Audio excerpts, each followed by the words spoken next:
And this is Shirokawa. Thank you for joining me again today. So today, recently I've been talking about things that are a bit off from work every now and then whenever something comes up.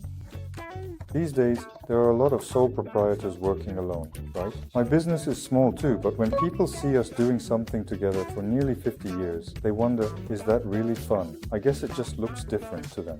I get the impression that although there are more things you have to pay attention to, you also have a wider range of things you can do and broader relationships with people, which allows you to accomplish bigger things. Yes, talking about that. Doing something together with someone, creating something, achieving something together. There are times when I feel envious of that, and sometimes I suddenly realize how truly happy I am to be able to accomplish something together with my employees. I really admire people who do things on their own. I mean, it takes a lot of self-discipline because as humans, we can easily become careless or lazy. Well, yes, that's true for me too.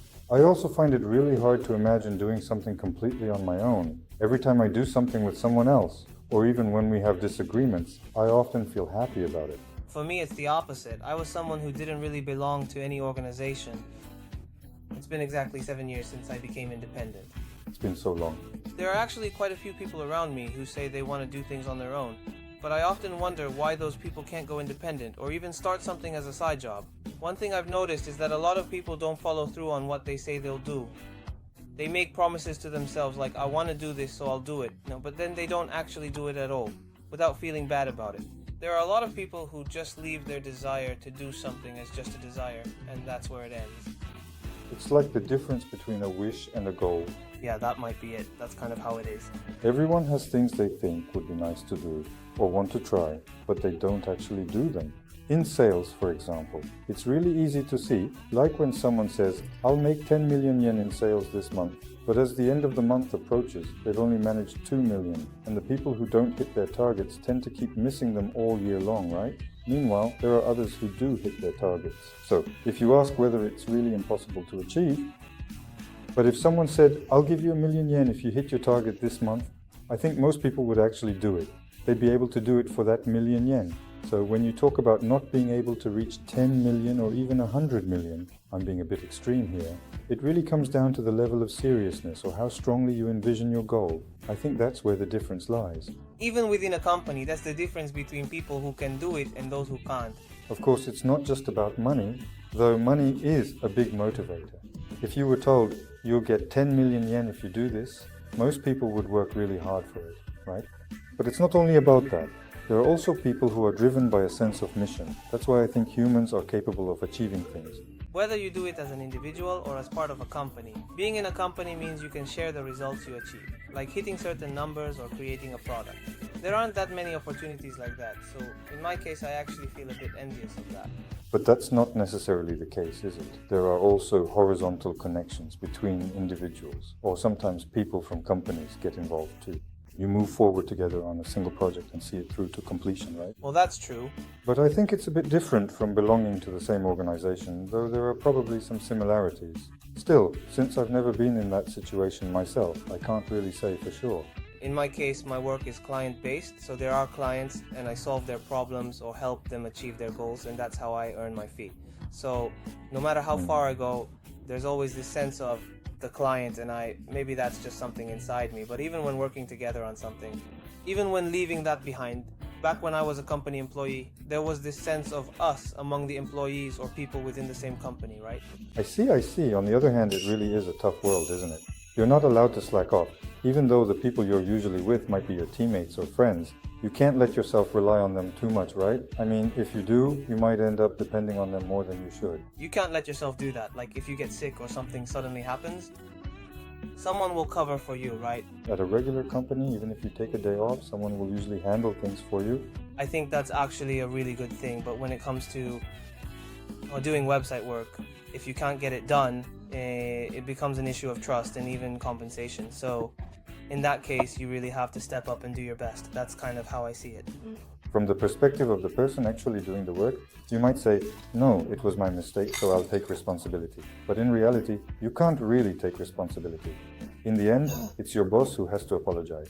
Yeah, in the end, it's the person at the top, the main shareholder, who bears the responsibility. So In order to avoid ending up in a situation where you have to apologize like that, you have to think about what you should do. That means doing what you said you would do and delivering on your promises. If you don't do that, you can imagine things heading toward the worst case scenario.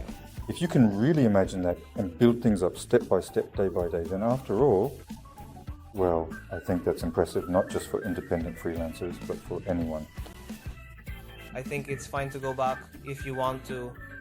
In my view, if you want to return to being a full-time employee, and you can, then you should. In my case, there have been times when I thought about going back, but I figured I'd probably end up disliking it again.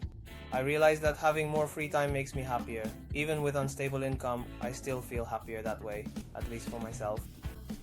It really depends on the type of person you are. Yeah, and your sister is really impressive too, being able to work fully remotely. That takes a lot of mental strength. I don't think I have that kind of mentality, and I think most people would find it amazing just to keep going like that. It's the same thing. I think there are a lot of people who want to work freely while taking care of their children, who want to work in that kind of way. And, well, with full remote work from set hours, a lot of people are just thinking about how to slack off, you know? Lots of people say that. In the end, these days, when you ask kids about their dream for the future, salaryman or company employee is coming in at number one. It might not be the most secure path, but I guess that's where things are headed. Maybe there are just a lot of people who don't want to keep fighting all the time. Yeah, lifetime employment has disappeared, hasn't it? Even in terms of the times, retirement benefits are decreasing. But apparently what young people in society want is lifetime employment and seniority-based promotion. It seems like among the younger generation, they're actually hoping for that, so it's kind of going against the trend. Or maybe it just fits them. Like it or not, times are changing and it's looking more like the US, isn't it? In some areas, job-based roles are the norm, where skills come first. Career gaps might be noticed, but the focus is on current skills. That thinking is spreading.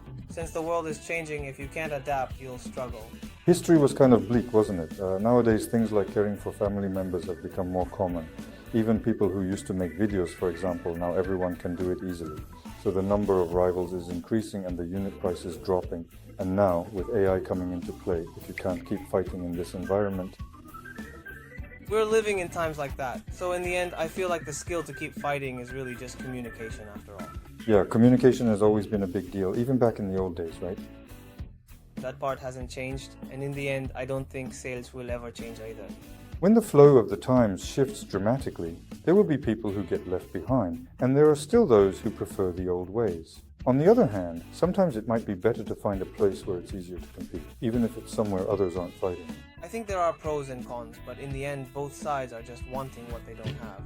The grass always seems greener on the other side, doesn't it? Well, if you can do it, you should just give it a try. If you say you want to do it, then go for it. I have a friend I've known for a really long time who insists he'll never become a business owner, no matter what. On the contrary. He actually does really good work, but he just doesn't want to take on responsibility. Yes. I see what you mean now. He really pushes himself hard at work, so maybe that's why he sees things that way, I'm not sure. Even in our company, he'll say things like, why does the president personally hire drivers? Or, even for office staff, I think I should be the one doing the interviews. Yeah, right. But you know, he doesn't really understand what kind of risks are involved or how to properly turn things down or what might be legally problematic. He hasn't actually done those things, so he can still think he wants to do them. Because he hasn't actually done it, he keeps thinking it must be nice. Well, I guess it's about continuing to fight. When you belong to an organization, you do get to take breaks. Someone will cover for you after all. But from our side, what we think is that it's not all or nothing. If you're a company employee, well, it might be different if you have a side job. But for the most part, you're living off your salary from the company, right? So if you take a leave of absence or take time off, since you depend on that income, your earnings will go down. But if you're working as a sole proprietor, for example, losing 3 out of 5 monthly clients still covers basic needs. It also simplifies scheduling. That's a form of risk hedging, and right now... I think people might say that, but there could be a middle ground as well. For example, some people might steadily work while belonging to an organization, or their work might become more like a lifestyle business. On the other hand, there are also quite a few people who invest their earnings and retire early. That's something we're seeing more of these days, right? Our seniors often... They used to tell us this: even if you're a salaried worker, even if you're employed somewhere, you shouldn't just settle for the minimum annual income. you should at least save up a year's worth of take-home pay. Otherwise, it's honestly scary. You might quit your job or you could get injured. If something like that happens, you really end up panicking, wondering what to do. That's the kind of life you end up living. Even as a company employee, if you don't save up like that. When I interviewed Mayumi the other day, she also said she was worried about money. Even though the company might provide some security, there's still uncertainty. I think it does provide some peace of mind, and honestly, I think the people who belong to our company could probably find a place elsewhere too. We've talked about all sorts of things, like what to do if you quit the company. On the contrary, I wonder what kind of work those people are actually doing. What kind of jobs are they doing that they couldn't get hired elsewhere? That's what I end up thinking, especially about people who say they'd be in trouble if they got let go. I can't help but wonder what exactly they're doing at their jobs. Do they really lack that much confidence? Well, I'm sure there are all sorts of reasons, and I don't really know, but I imagine it must be tough for them, and there must be considerable risks involved. That's probably why some people can't take the first step. For those who worry about how they'll make a living if they quit their company, it's probably even more so, especially for them. If you're young, you might be able to just go for it, but the older you get, the harder it becomes to take that leap, depending on your circumstances. I feel like it just gets harder and harder to take on new challenges. But, don't you think these kinds of conversations just don't happen among employees? Mr. Shirakawa, I don't think they do. I actually talk about these kinds of things with employees too. Yeah, that is definitely right. Including things like this, I really think being part of an organization is fun. Yeah, well, I'm definitely different, but I think of them as family. Not that they actually are family. I'm not sure if they're family or even less than family, but I do feel like they're kind of like family. Still, there's a certain distance, right? There are all kinds of ways of thinking, all kinds of people, and you can have all sorts of conversations, and just talking is fun. Isn't it about sharing your life with that person? They're not exactly friends, but it's fun to be able to talk about things that happened or things you're struggling with. There aren't dozens of people overall, but with a few of us, we work hard, accomplish something, sometimes fail, and do things together as a group. That's part of it too. When you have more people, you can share all sorts of things, I think that's really significant. I really felt that when we went to Shizunai this time. We could all walk together facing the same direction and we could talk together too.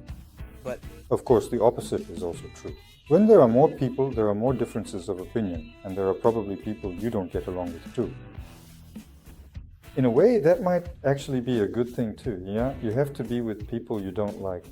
Even back when I was a student, there was teasing and stuff, but honestly, I kind of like that. I really think that's actually pretty common. If you can say you dislike someone, it means you're aware of them, right? You're definitely conscious of them, seriously. That's something you can only experience in an organization, I think. Sometimes something happens and you end up becoming really close with that person, right? Suddenly, a strong bond of trust forms. Maybe it's precisely because you both disliked each other that when you finally find something in common, you really click and become a great team. All sorts of things can happen, and that's what makes it interesting. there are all sorts of troubles that can happen, but there are also moments when you can share things and joys together. Being able to share those joys is a big deal. There might be more incidents that happen, but the joy is worth it. Yes, that's right. I tend to go in that direction, so maybe that's better for me, I don't really know. There are people who are perfectly fine being completely on their own, right? But honestly, for me too, really, if someone says they want to be independent or try something new, I always tell them to go for it and encourage them.